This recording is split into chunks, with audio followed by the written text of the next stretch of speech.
युवती थी जो स्वेच्छा से समुद्र देवताओं को समर्पण देने के लिए तैयार हुई थी। भयंकर लहरें और दुष्ट समुद्री राजा के काले रहस्य उसका इंतजार कर रहे थे। क्या हुआ है?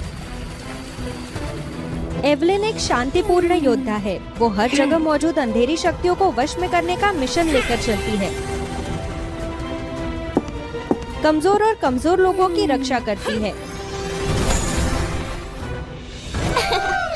जब वो क्लीटस के राज्य में पहुंची, उसने मछली राजकुमार एरिक की कहानी सुनी, एक विश्वासघाती जिसे सभी लोग तिरस्कृत करते थे। मछली समुदाय और क्लीटस का साम्राज्य सद्भाव से रहते थे। दोनों ने एक दूसरे को आगे बढ़ने और समृद्ध होने में मदद की। प्रत्येक के पास एक बहुमूल्य रत्न था। एक समुद्र के गहरे अस्तित्व का प्रतिनिधित्व करता था और दूसरा मानव जाति की शानदार बौद्धिक शक्ति का प्रतीक था। दोनों शक्तियों को पाने की इच्छा में एरिक ने राजकुमार क्लीटस का दिव्य रत्न चुरा लिया। उसने बेरहमी से इंसानों को समुद्र के पास जाने से मना किया। शांति से रहने के लिए क्लीटस को हर साल एक सुंदर युवती की पेशकश करनी पड़ती थी। आगामी बलिदान बड़े भय का कारण था। इस बार मुझे बलिदान होने दो। और इसीलिए शांति की देवी ने खुद को दुल्हन के गाउन में सजाया। दैवीय लोगों और राजा के अनुसरण के तहत एवलिन जल्द ही गहरी नींद में डूब गई। जब वो जागी तो उसने खुद को समुद्र के अंधेरे तल पर पाया। आप कौन है? कृपया मुझे बख्श दीजिए। मेरे पिता इस समुद्र में एक मछली है और मेरी माँ वो क्लीटस के दिव्य लोगों में से एक है। मैं एक संकर हूँ। इंसानों को अब मेरी कोई जरूरत नहीं। जब वे बातचीत कर रहे थे, एवलिन और एरिक ने एक भेदी आवाज सुनी।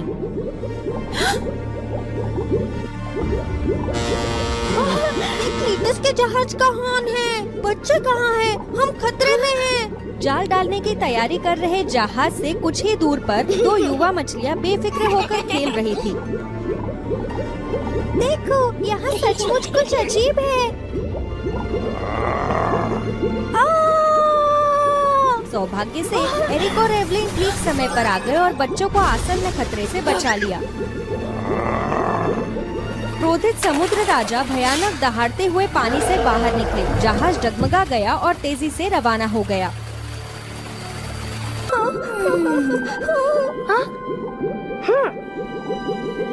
मैंने तुमसे क्या कहा था? समुद्र से दूर रहो। तुम राक्षस?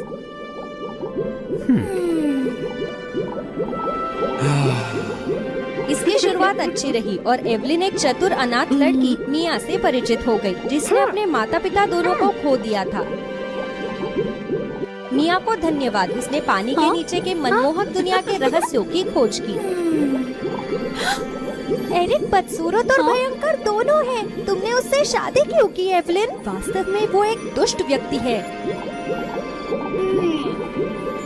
एरिक केवल चिल्लाता और चिल्लाता है। वो किसी को नुकसान नहीं पहुंचाता। वो कोई बुरा व्यक्ति नहीं है। आप ठीक कह रहे हैं। पिछली बार उसने तुम्हें पकड़ने वाले मछुआरों को कोई नुकसान नहीं पहुंचाया था। बस उसने समुद्र से उन्हें दूर भगा दिया। ऐसा क्यों? क्या इसका लड़कियों से कोई लेना देना है? हमें उन्हें जल्द ही ढूंढना होगा। एवलिन, चलो।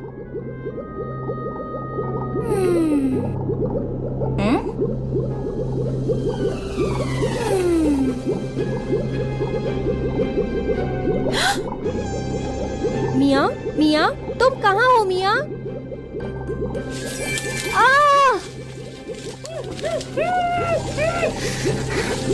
उसे जाने दो, उसे जाने दो। नींद में उसे जाने दो।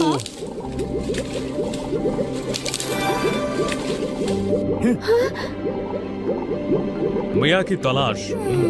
वो मछली गिरोह के साथ खेलने गई होगी। ये छोटी लड़की अलविदा कहे बिना चली जा रही है। हे, आप कहाँ जा रहे हैं? मुझे अपने साथ आने दो। एवलिन एरिक के पीछे पीछे समुद्र के तल पर प्रकाश की एक बड़ी गुफा तक पहुंची। ये सुंदर है।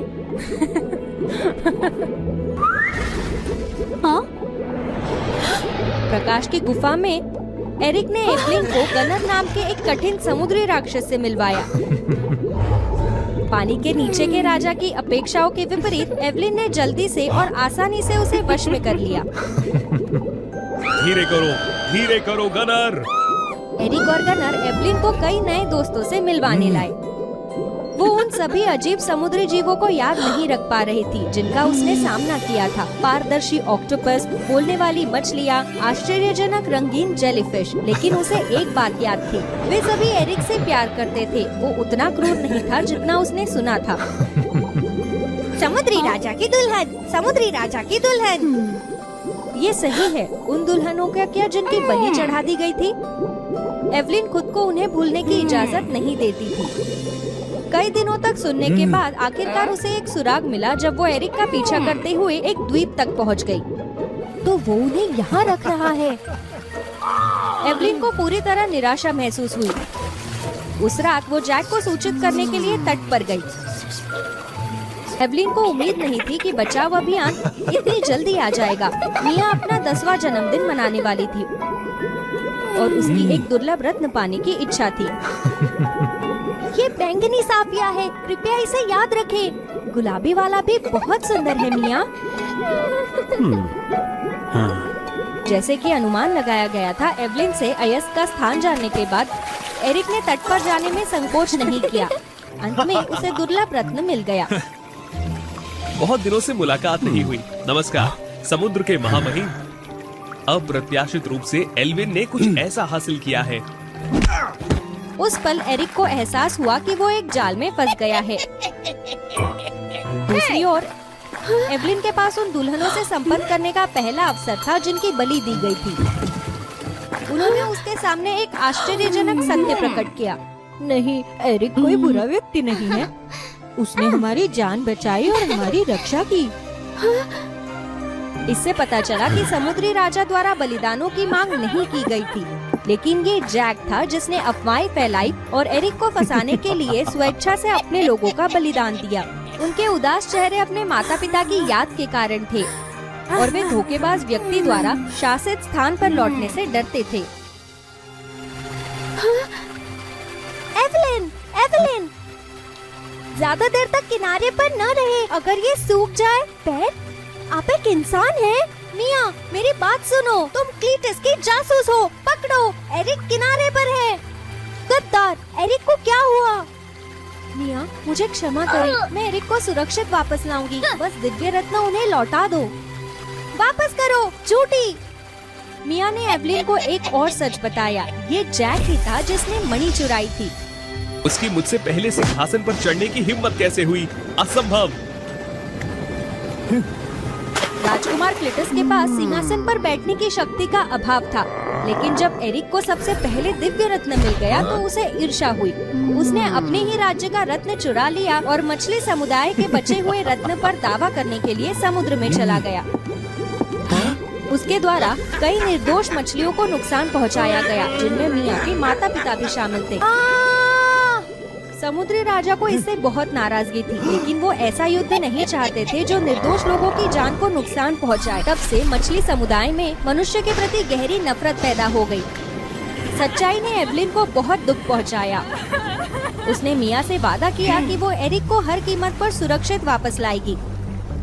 उसी समय क्लीटस में जेक ने जल्दबाजी में समुद्री राजा को सार्वजनिक रूप से मार डाला। उसे सजा दे, राक्षस। शांत हो जाएं। क्लिटस के राजा के नाम पर मैं उस राक्षस को दंड दूंगा जिसने हमें कष्ट पहुंचाया है। राक्षस तुम हो? बलिदान नहीं, इन लड़कियों ने जेक के धोखे का पर्दाफाश कर दिया। ये वही है जिसने क्लीटस का दिव्य रत्न चुराया था। हमें धोखा दिया गया है। धोखेबाज बदमाश। मैं अब कमजोर जैक नहीं हूँ। एल्विन, मेरे रक्षक। चले जाओ। कुछ मूर्खतापूर्ण मत करो। जेक ने समुद्री राजा का दिव्य रत्न प्राप्त कर लिया था। उसे अब किसी बात का डर नहीं था। यहाँ आओ, इस दयनीय स्थिति को देखो। एवलिन ने एरिक के घायल शरीर को पीढ़ा में देखा। मुझे क्षमा करे एरिक, मैं योग्य नहीं हूँ। रो मत, शक्ति को वश में करो। उसने खुद को शांत करने और जैक के भीतर की शक्ति की तलाश करने की कोशिश की। हालांकि उससे निकलने वाली शक्ति अविश्वसनीय रूप से अंधकारमय थी, जो अच्छाई के प्रकाश से रहित थी। तो यही आपके आखिरी शब्द हैं। हर गुजरते पल के साथ जैक के कदम करीब आते गए, जिससे एवलिन का दिल डर से बैठ गया। उसने जादुई बाधाओं से उसे रोकने की कोशिश की।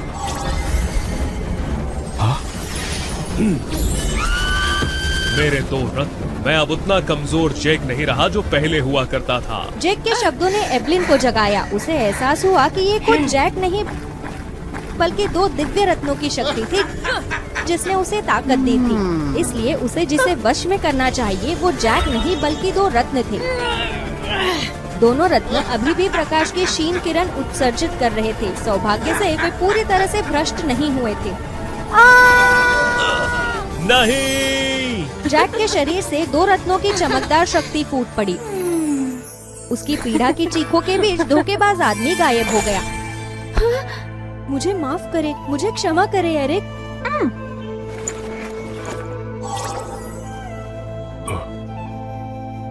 हाँ? आपका उपहार साहसी योद्धा। आपका उपहार? विश्वासघाती जैक को दंडित किया गया और दिव्य लोगों को उम्मीद थी कि एरिक क्लीटस का शासन ग्रहण कर सकता है। यदि उन्हें कठिनाइयों का सामना करना पड़ता तो समुद्री राजा सहायता प्रदान करने के लिए सहमत हुए। दिव्य रत्न एक योग्य राजा के लिए छोड़ दिए जाएंगे। हालांकि बुराई को खत्म कर दिया था और एरिक को बहाल कर दिया गया था। शांतिपूर्ण योद्धा का मिशन अभी तक पूरा नहीं हुआ था। अलविदा एरिक।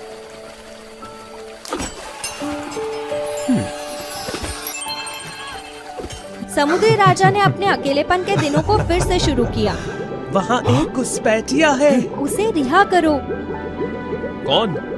नमस्ते समुद्री राजा, आप अभी भी पहले की तरह ही उग्र हैं। वापसी पर स्वागत है। इससे पता चला कि प्रत्येक योद्धा का मिशन 25 वर्ष की आयु तक फैला हुआ है। एवलिन ने अपना कर्तव्य पूरा कर लिया था और समुद्री राजा एरिक के साथ अपनी अधूरी प्रेम कहानी को जारी रखने के लिए समुद्र में लौट आई थी। एक समय प्लूटो ग्रह अब सौर्य मंडल के 8 ग्रहों के समूह का हिस्सा नहीं था। लेकिन कम ही लोग जानते हैं कि इस ग्रह पर एक आधुनिक सभ्यता स्थापित हो चुकी है, जो ज्ञान और प्रौद्योगिकी की सीमाओं को पार कर मानव समाज से भी बेहतर है। शुरू से ही प्लूटोनियनों के लिए पानी ऊर्जा का सबसे कीमती और महत्वपूर्ण स्रोत था। हालांकि लालच और दुरुपयोग के कारण ग्रह पर पानी धीरे धीरे सूख गया था। राजकुमारी सेलेस्टिया को पानी खोजने और प्लूटो में जीवन बहाल करने के लिए एक चुनौतीपूर्ण यात्रा शुरू करने का एक नेक मिशन सौंपा गया था। मैं पानी जरूर वापस लाऊंगी। Celestia, Celestia, Celestia. क्या सेलेस्टिया अपने मिशन को पूरा करने में सफल होगी? कहानी का अनुसरण करने के लिए वो फेरी टेल्स को सब्सक्राइब करें। आशा से भरे दिल के साथ वो अंतरिक्ष पर विजय प्राप्त करने के लिए अंडे के आकार के अपने अंतरिक्ष यान पर निकल पड़ी। सेलेस्टिया ने मनमोहक दृश्य देखे।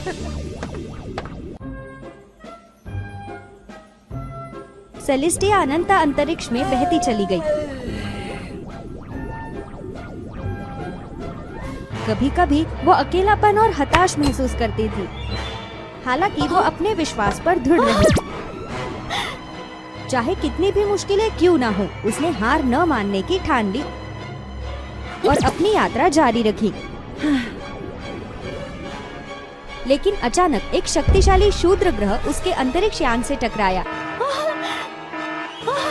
जिससे उसे पृथ्वी के तट पर उतरने के लिए मजबूर होना पड़ा। भयभीत होकर वो चारों ओर से जलने वाले वातावरण से बचने के लिए संघर्ष करती रही। अपनी अंतिम आशा के साथ सेलेस्टिया ने प्लूटो तक पहुंचने के लिए संकट संकेत बटन दबाया। क्या मैं इस तरह व्यर्थ में जा रही हूँ? कुछ चमत्कारी तरीकों से एक बहादुर आदमी ने समय रहते सेलेस्टिया को अंतरिक्ष यान से बचा लिया, इससे पहले कि वो टुकड़ों में बट जाता।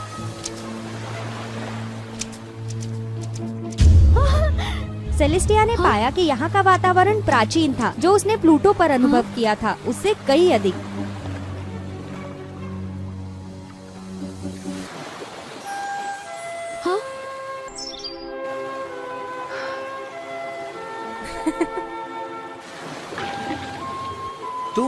तुम इंसान नहीं हो?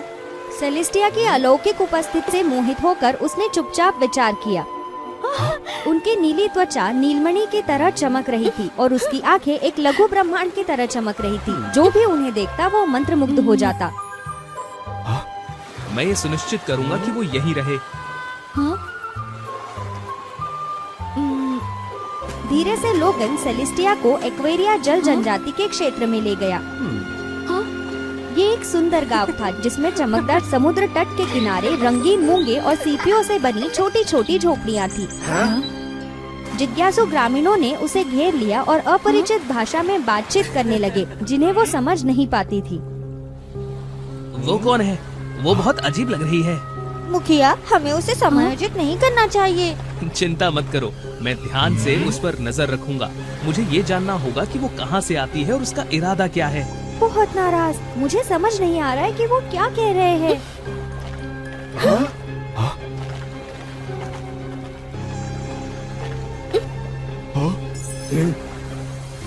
अरे तुम क्या कर रही हो? अपनी टेलीपैथिक शक्ति को सक्रिय करके सेलेस्टिया उनके विचारों को पढ़ सकती थी और पृथ्वी की भाषा समझ और बोल सकती थी। अब मैं समझ गई। तो आप मुझे इस भूमि का पता लगाने देंगे, है ना? हाँ, ये एक शोध के विषय के रूप में है। बिल्कुल भी शोध न करें। मेरी उत्पत्ति के बारे में जानने की उम्मीद भी मत करो। इतना घमंड काफी है। आओ मेरे पीछे। प्रारंभ में सेलेस्टिया को बेचैनी और असहजता महसूस हुई। वो अक्सर लोगन से बहस करती थी क्योंकि वो उसे घर छोड़ने से मना करता था। केवल एक चीज जो वो खा सकती थी वो फल था, जबकि लोगन जो कुछ भी लाता था उससे उसे मिचली आने लगती थी। मुझे बताओ, आप कहाँ से हो? आप यहाँ क्यों रहना चाहते हो? मैं जिस जगह से आती हूँ वो बहुत दूर है। अगर मैंने तुमसे कहा भी हो तो तुम्हें पता नहीं चलेगा। चलो, मैं मदद कर रहा हूँ। ठीक है, अगर आप मुझे इस भूमि का पता लगाने देंगे तो मैं आपको जरूर बताऊंगी। क्या अलौकिक प्राणियों के लिए इतना परेशानी भरा होना आम बात है? खैर, कुछ दिन रुके। सेलेस्टिया का स्वास्थ्य ठीक होने के बाद लोगन उसे अन्वेषण पर ले गया। एक्वेरिया लोग ज्वारीय लहरों को नियंत्रित करने के लिए जादुई क्रिस्टल पानी की शक्ति का उपयोग करते थे। वे मछलियाँ पकड़ते थे, मोतियों की खोज करते थे और जलीय उत्पादों में विशेषज्ञता रखते थे। वे विशाल समुद्री कछुओं पर सवार होकर विशाल महासागर को पार करते थे और आसानी से गहराई में गोता लगाते थे। लोगन ने सेलेस्टिया को समुद्री कछुओं की सवारी करना सिखाया और साथ में वे विशाल महासागर में डूब गए। उनकी आंखों के सामने एक जादुई दुनिया दिखाई दी। दोनों ने एक रहस्यमयी गुफा में गोता लगाया। गुफा के अंदर एक विशाल पवित्र वृक्ष खड़ा था जो बहुमूल्य रत्नों की तरह चमक रहा था। ये सागर की आत्मा का वृक्ष है। ये पेड़ समुद्र के नीचे की पारिस्थितिक तंत्र में असीमित जादू प्रसारित करने में मदद करता है और एक्वेरियम के लोगों के लिए आशा है। हर हफ्ते मैं यहाँ पवित्र वृक्ष को श्रद्धांजलि देने और पूजा करने के लिए आता हूँ। ये आकर्षक है। लोगन ने पवित्र वृक्ष का सामना करते हुए एक गहरा और गंभीर प्राचीन मंत्र गाना शुरू किया। ये भजन पीढ़ी दर पीढ़ी हस्तांतरित होता रहा। क्या आप जानते हैं, ये स्थान मेरी मातृभूमि से बहुत मिलती जुलती है। दोनों पक्षों का जल से गहरा संबंध है। वे इसे जीवन का स्रोत मानते हैं। हालांकि मेरे लोगों ने इसका बेरहमी से दोहन किया, जबकि एक्वेरिया के लोग पानी का बहुत सम्मान करते हैं। मुझे बताओ सेलेस्टिया, आप कहाँ से आए हैं? प्लूटो, विनाश के कगार पर एक ग्रह। कुछ समय तक पृथ्वी पर रहने के बाद सेलेस्टिया इस जगह की आदी हो गई थी।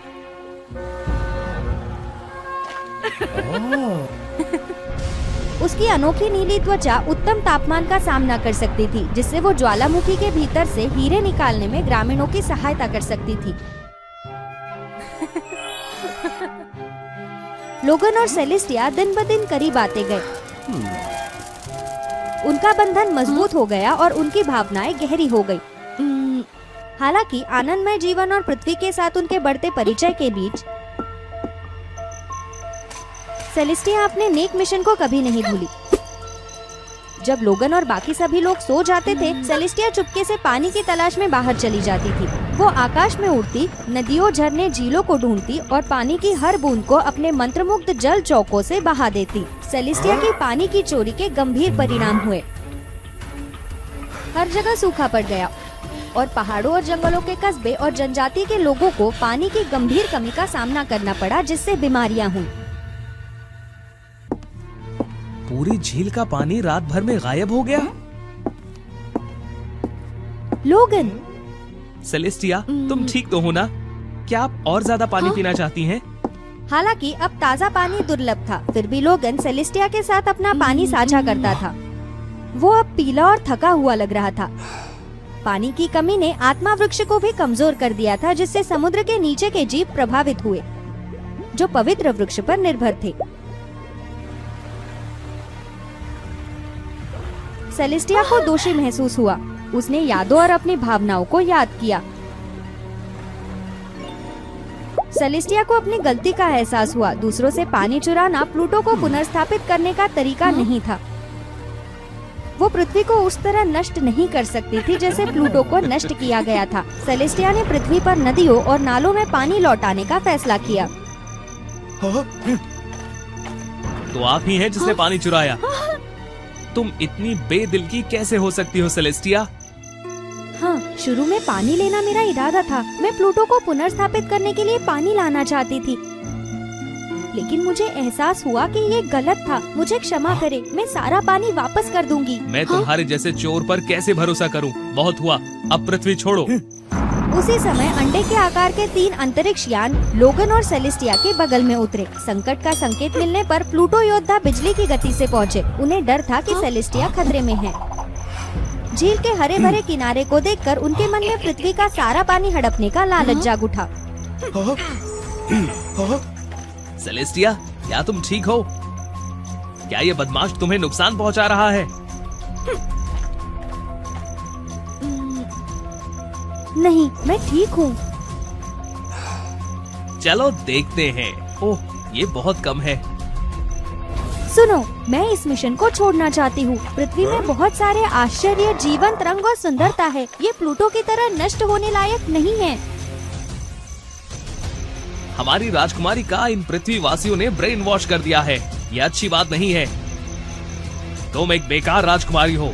अब से मैं इस मिशन पर लगूंगा। आइए मिलकर प्लूटो को पुनर्स्थापित करें।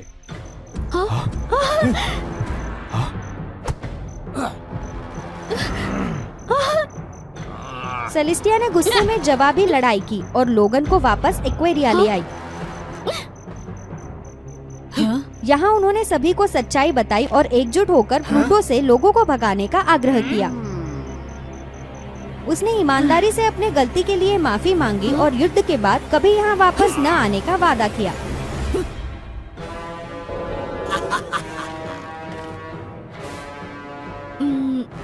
इसे रोको ब्रॉक्स। आइए मिलकर प्लूटो को पुनर्स्थापित करने का एक और तरीका खोजें। बहुत हो गया तुम्हारी बातें, गद्दार।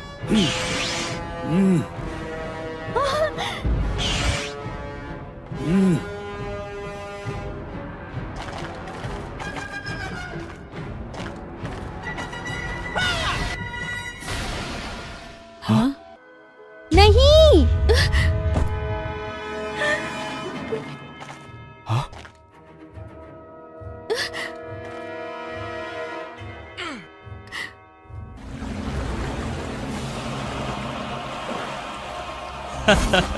आप हार गई हैं। सेलेस्टिया गुस्से में आकाश की ओर उड़ गई और उसने जोर से वो प्राचीन गीत गाया जो लोगन ने एक बार पवित्र वृक्ष के साथ गाया था। उनका मानना था कि उनका ईमानदार और शक्तिशाली गायन पवित्र वृक्ष को जागृत करेगा।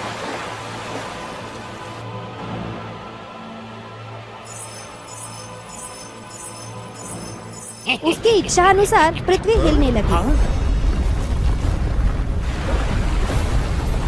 पवित्र वृक्ष समुद्र के नीचे से निकला, शक्तिशाली और विशाल होकर पूरे आकाश को ढक लिया। यही है पृथ्वी पर जल की शक्ति का उद्गम। यहीं रुको। हाँ? बेवकूफो, क्या आपको लगता है कि आप इस मूर्खतापूर्ण तरकीबे से प्लूटो को पुनर्स्थापित कर सकते हैं? सभी को आश्चर्यचकित करते हुए जादू का पेड़ प्लूटो के जल देवता और जादू के पेड़ के छोटे भाई खुम्बस की कहानी बताने लगा।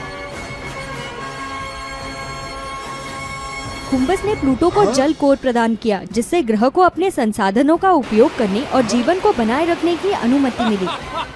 लेकिन प्लूटो के लोगों ने पानी का अत्यधिक दोहन किया, जिससे पानी का कोर टूट गया। अब मेरा भाई पानी चुराने में अमानवीय कृत्य के लिए प्लूटो निवासियों से क्रोधित है। भले ही आप पृथ्वी से पानी वापस ले आए, प्लूटो को बहाल नहीं किया जा सकता। इस ग्रह को पानी के कोर को कुछ समय के लिए आराम देने की आवश्यकता है।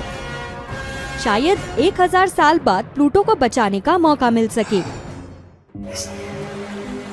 मतलब हमारे प्रयास व्यर्थ गए।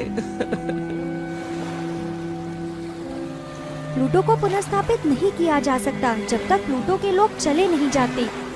मेरा मानना है कि प्लूटो के लोगों को धरती पर आकर रहना चाहिए। आइए इस बेकार युद्ध को समाप्त करें और शांति से रहें। प्लूटो की लोगों की ओर से मैं अपनी गलतियों के लिए आपसे माफी मांगता हूँ और मैं सचमुच आपका आभारी हूँ।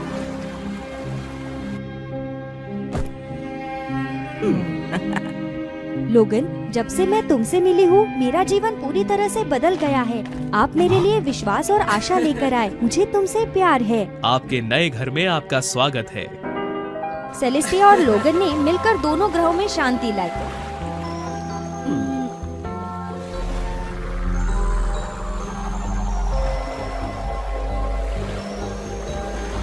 उस दिन से सभी लोग पृथ्वी पर एक साथ खुशी से रहने लगी। विशाल महासागर इतनी तेजी से उछल रहा था जैसे कि वो हर उस चीज को निगलने की तैयारी कर रहा हो जो उसके पास आने की हिम्मत करे। फिर भी एक मूर्ख व्यक्ति था जो सीधे उस राक्षस के मुंह में गिरना चाहता था। हमारी बेचारी नौकरानी डोरोटा निराशा के किनारे पर बैठी हुई थी। उसका चेहरा एक प्राचीन मम्मी की तरह जम गया और उसकी आंखें बंद, जैसा कि उन्होंने हजारों वर्षों से प्रकाश नहीं देखा हो। आ रहा है, आ रहा है।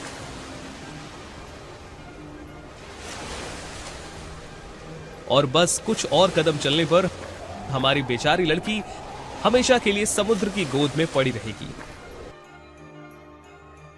डोरोटा के साथ जो भयानक चीजें हुई वो एक ऐसी त्रासदी थी जिसे उसने स्वयं झेला था। वो राज्य की सबसे प्रसिद्ध दासी थी, चतुर थी और दयालु थी।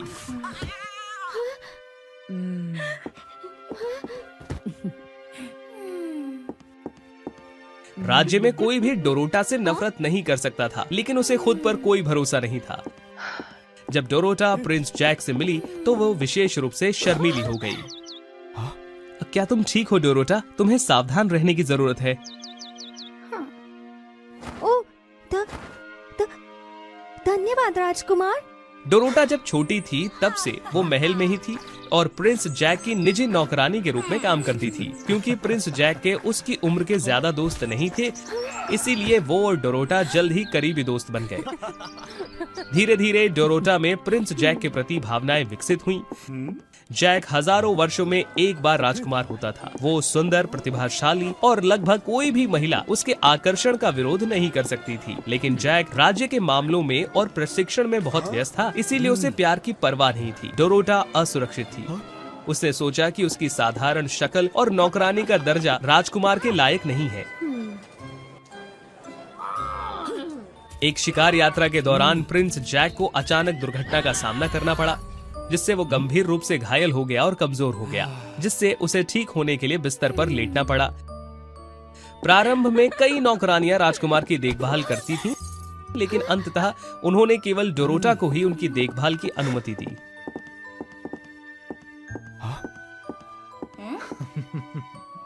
यह मेरा पसंदीदा भोजन है और केवल आप ही मुझे समझते हैं डोरोटा। अपने ठीक होने के दौरान डोरोटा ने राजकुमार के साथ काफी समय बिताया। हर गुजरते दिन के साथ उसे जैक से और अधिक प्यार हो गया, लेकिन राजकुमार इस बात से बेखबर था।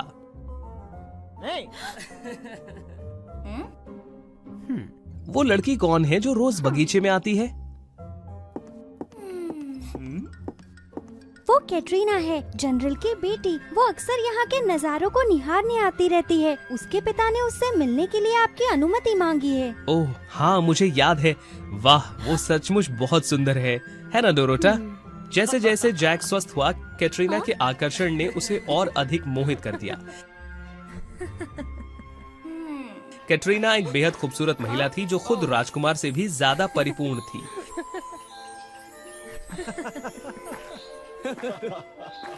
जैक हर दिन उसकी मुलाकात का बेसब्री से इंतजार करता था, लेकिन वो बगीचे से केवल हाथ हिलाती और उससे कभी मिलने नहीं आती। जैक ने कैटरीना को एक बड़ी बहन के रूप में देखते हुए डोरोटा को उसके प्रति अपनी भावनाओं के बारे में बताया। अपने दिल के दर्द के बावजूद डोरोटा ने फिर भी अपनी भावनाओं को छुपाया और जैक की बात सुनी। वो यहाँ क्यों नहीं आती डोरोटा?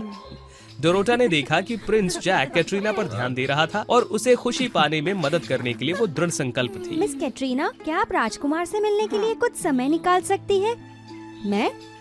नहीं, बिल्कुल नहीं। मेरे पास समय नहीं है, छोटी बच्ची। लेकिन क्यों? आप हर रोज राजकुमार की ओर हाथ हिलाते हैं। वो ऐसा लगता है कि वो आप में रुचि रखते हैं। मैं बहुत व्यस्त हूँ। मुझे पहले कई अन्य पुरुषों से निपटना होगा। डोरोटा असहाय थी, लेकिन वो एक और विचार लेकर आई। उसने कैटरीना के नाम पर एक प्रेम पत्र लिखे और ऐसा दिखाया कि कैटरीना ने उसे प्रिंस जैक के पास भेजने के लिए कहा, और प्रिंस जैक को वो पत्र बहुत पसंद आए। पत्रों में लिखे ईमानदार शब्द वास्तव में डोरोटा की भावनाएं थी। धीरे धीरे राजकुमार को पत्रों में लिखे व्यक्ति से प्यार हो गया, जिसे वो कैटरीना समझता था। जब प्रिंस जैक ने कैटरीना से मिलने की ठानी तो कुछ अप्रत्याशित हुआ। कैटरीना का एक यात्रा के दौरान अपहरण कर लिया गया। राजा को कैटरीना के साथ जैक के रिश्ते के बारे में पता था।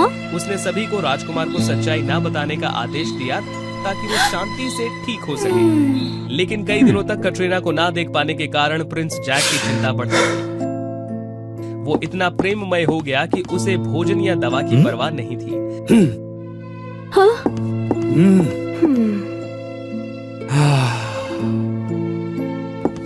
डोरोटा केवल काल्पनिक प्रेम पत्रों से राजकुमार को शांत करने में मदद कर सकती थी। हालांकि वो जानती थी कि झूठ हमेशा के लिए नहीं रह सकता। डोरोटा के मन में था कि प्रिंस जैक कैटरीना को उसके चेहरे के कारण पसंद करते थे। तो हमारी बेचारी लड़की ने एक गड़बड़ योजना बनाई।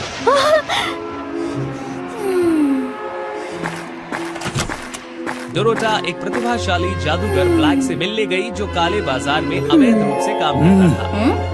ब्लैक का चेहरा बहुत डरावना था और लोगों ने अफवाह उड़ाई थी, इसीलिए उसने भेदभाव से बचने के लिए ब्लैक मार्केट में काम करना चुना। आप क्या चाहते हैं? डोरोटा ने ब्लैक से अपना चेहरा बदलकर कैटरीना जैसा दिखने का अनुरोध किया, ताकि वो प्रिंस जैक के साथ रह सके और उसे खुशी पाने में मदद कर सके। नहीं, प्यार मूर्खता है।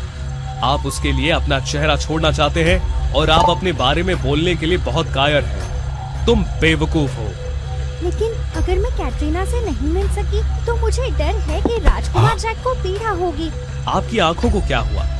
और आप राजकुमार का सुंदर चेहरा फिर कभी नहीं देख पाएंगी। मुझे स्वीकार है और मैं उससे प्यार करती हूँ, वो जैसे है, सिर्फ उसकी शक्ल से नहीं। जादूगर ब्लैक डोरोटा के दृढ़ संकल्पता से प्रभावित हुआ। आखिरकार वो उसके अनुरोध पर सहमत हो गया।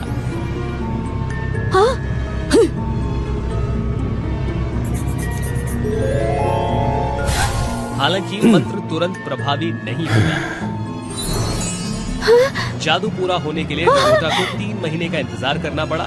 उस दौरान वो अपने चेहरे पर लगी पट्टी नहीं हटा पाई। तुम्हें क्या हुआ डोरोटा? मैं ठीक हूँ महामहिम, मैं बस फिसल गई। मैं जल्द ही ठीक हो जाऊंगी। लेकिन 3 महीने मैं अब यहाँ नहीं रहूंगी महामहिम, मुझे जाना है। प्रिंस जैक को आश्चर्य हुआ जब उसने डोरोटा से कुछ पूछने की कोशिश की, लेकिन जब भी उसने इसका जिक्र किया तो वो हमेशा चुप हो जाती। इससे उसे संदेह हुआ और उसने डोरोटा को और करीब से देखना शुरू किया। परिणाम स्वरूप उसे धीरे धीरे एहसास होने लगा कि वो उसके प्रति कितनी दयालु और कितना देखभाल करने वाली थी।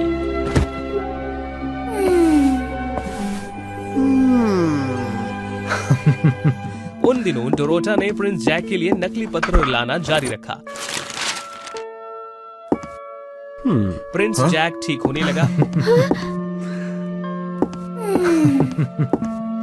क्योंकि खतों में कैटरीना ने करीब 3 महीने बाद वापसी का ऐलान भी किया था।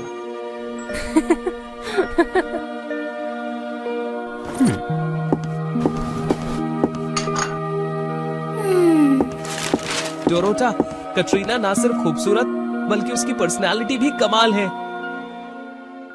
ये अक्षर बहुत ही आकर्षक और मनोहर है। हाँ, जनरल की बेटी है महामहिम। इन पत्रों के माध्यम से मुझे उसके व्यक्तित्व के बारे में पता चला है। भले ही वो साधारण दिखती हो, फिर भी मैं उसकी आंतरिक सुंदरता के लिए उससे प्यार करता हूँ। क्या तुम्हारे साथ सब कुछ ठीक ठाक है? तुम ठीक तो हो ना डोरोटा? नहीं नहीं, ये मेरी गलती है महामहिम, मुझे क्षमा करे। प्रिंस जैक को डोरोटा का व्यवहार बहुत अजीब लगा। अचानक उन्हें एहसास हुआ कि कैटरीना की वापसी डोरोटा के प्रस्थान के साथ मेल खाती है। उसने संदेह करना और जांच करना शुरू किया। अब मैं क्या करूं? क्या मेरा निर्णय गलत था? नहीं, बिल्कुल नहीं। महामहिम महान है और केवल कैटरीना की सुंदरता ही उनके योग्य है। डोरोटा को राजकुमार की चतुराई का पता नहीं लगा। इस बीच प्रिंस जैक ने उन पत्रों की सावधानी पूर्वक जांच की जो डोरोटा उसके लिए लेकर आई थी। बातचीत का ये हिस्सा डोरोटा जैसा क्यों लगता है? जब मैंने पहले कई बार पत्र पढ़ा तो मैंने इस पर ध्यान क्यों नहीं दिया? तब हमारे राजकुमार जैक ने अपने संदेह की पुष्टि स्वयं करने का निर्णय लिया। मिस कैटरीना ने एक और पत्र भेजा है। क्या अब आप अच्छा महसूस कर रहे हैं महामहिम? मैं ठीक हूँ। एक और पत्र? क्या आप मुझे इसे पढ़कर सुना सकते हैं? आज मैं काफी थका हुआ हूँ। प्रिंस जैक ने थके होने का नाटक किया और डोरोटा से उसके लिए पत्र पढ़ने के लिए कहा। जितना अधिक डोरोटा ने पत्र पढ़े, वो उतना अधिक भावुक हो गई। मानो पत्रों में शब्द जैक के लिए उसकी अपनी भावनाएं थी। तो ये डोरोटा ही थी जिसने पत्र लिखे थे। वो पूरे समय मेरे बगल में थी और मुझे इसका एहसास नहीं हुआ। एक क्षण रुके डोरोटा, क्या वो आप ही हैं जिसने ये पत्र लिखे हैं? नहीं नहीं, ऐसा नहीं हो सकता। नहीं, वो कैटरीना के पत्र है महामहिम। वो तुम ही थी डोरोटा। आपने मुझसे झूठ क्यों बोला? मैं इन पत्रों में उस व्यक्ति से प्यार करता हूँ। ये तुम हो डोरोटा। लेकिन हमारे राजकुमार वो गरीब नौकरानी की प्रतिक्रिया का उस तरह से अनुमान नहीं लगा सकते थे। नहीं, बिल्कुल नहीं, नहीं। क्या हुआ डोरोटा? कृपया रुके। प्रिंस जैक तुरंत उठे और डोरोटा का पीछा करने की कोशिश की, लेकिन चूंकि उसका शरीर अभी भी कमजोर था, इसीलिए कुछ ही समय में उसकी नजरों से वो ओझल हो गई। डोरोटा को एहसास हुआ कि उसकी गलती कितनी गंभीर थी। वो बहुत देर होने से पहले खुद को बचाने की उम्मीद में सीधे जादूगर ब्लैक के घर में पहुंची। अब क्या है? मैं आपसे विनती करती हूँ, कृपया जादू हटा दे। कृपा करे, मैं आपसे विनती करती हूँ। डोरोटा ने ब्लैक को समझाने की कोशिश करते हुए सब कुछ बताया। बिल्कुल नहीं। क्या ये डील टूट सकती है? ये नहीं हो सकता, ऐसा नहीं हो सकता, कभी नहीं। बहुत देर हो चुकी थी। चाहे कुछ भी हो, डोरोटा एक शक्तिशाली जादूगर का सौदा नहीं तोड़ सकती थी। समय सीमा आ गई और दुष्ट जादूगर ने डोरोटा की पहचान और आंखें ली। नहीं, बहुत दर्द हो रहा है, ये बहुत गर्म है। ओह, मेरा चेहरा, मेरा चेहरा, नहीं, मेरा चेहरा। ओह, इतना अंधेरा क्यों है? बहुत अंधेरा है, कुछ दिखाई नहीं दे रहा। ओह, मेरी आंखें कहाँ हैं? मेरी आंखें। सौदा याद नहीं? इस चेहरे के बदले में आंखें, तुम्हारी आंखें। ये सही है, सौदा। ये मैं ही थी जो ये चाहती थी। हाँ, ये सही है, वो मैं ही थी। अपनी आंखें, अपनी पहचान और यहाँ तक कि अपना प्यार भी खो चुकी थी। डोरोटा को नहीं पता था कि अब क्या करना चाहिए।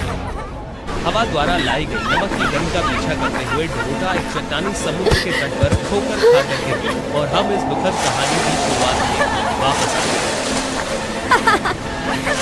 आ रहा है, आ रहा है।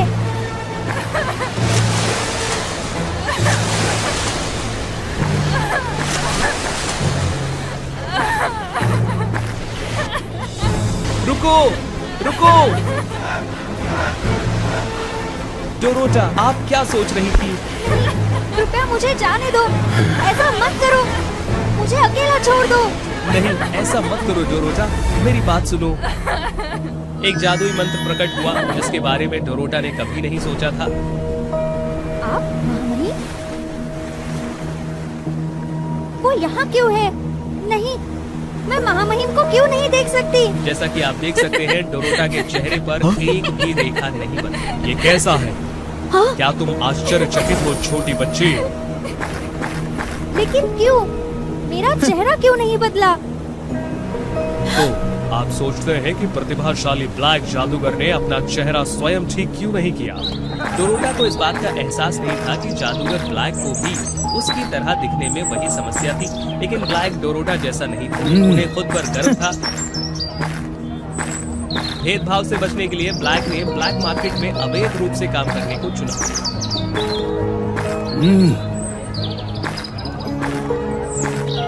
ब्लैक ने खुद को डोरोटा में देखा। उसे भी उसके लिए खेद महसूस हुआ। वो खुद को खोने की हद तक प्यार करने के लिए उत्सुक था। मैंने तुम्हें सबक सिखाने के लिए सिर्फ जादू करने का नाटक किया। क्या अब तुम समझ गई? इतना ही? तुमने ऐसा क्यों किया डोरोटा? मैं तुमसे प्यार करता हूँ, तुम्हारी शक्ल से नहीं। लेकिन मैं सिर्फ एक नौकरानी हूँ, मैं सुंदर भी नहीं हूँ। तुम एक राजकुमार हो। कैसे? मैं तुम्हारे लायक कैसे हो सकती हूँ? नहीं, मैं तुम्हारी आंतरिक आत्मा के लिए तुमसे प्यार करता हूँ। आप जो हो उसके लिए रंग रूप आत्मा जितना महत्वपूर्ण नहीं है डोरोटा। मेरे लिए तुम हो सबसे खूबसूरत लड़की, बहुत संवेदनशील। उस क्षण के बाद प्रिंस जैक और डोरोटा एक साथ हो गए।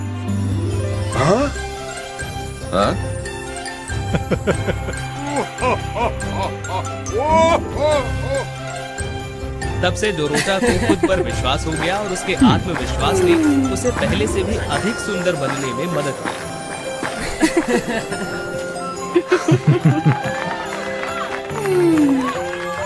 और ये डोरोटा ही थी जिसने काले जादूगर को बदलने में मदद की। उन्होंने अब काले बाजार में काम नहीं किया और लोगों के साथ अधिक संवाद करना शुरू किया।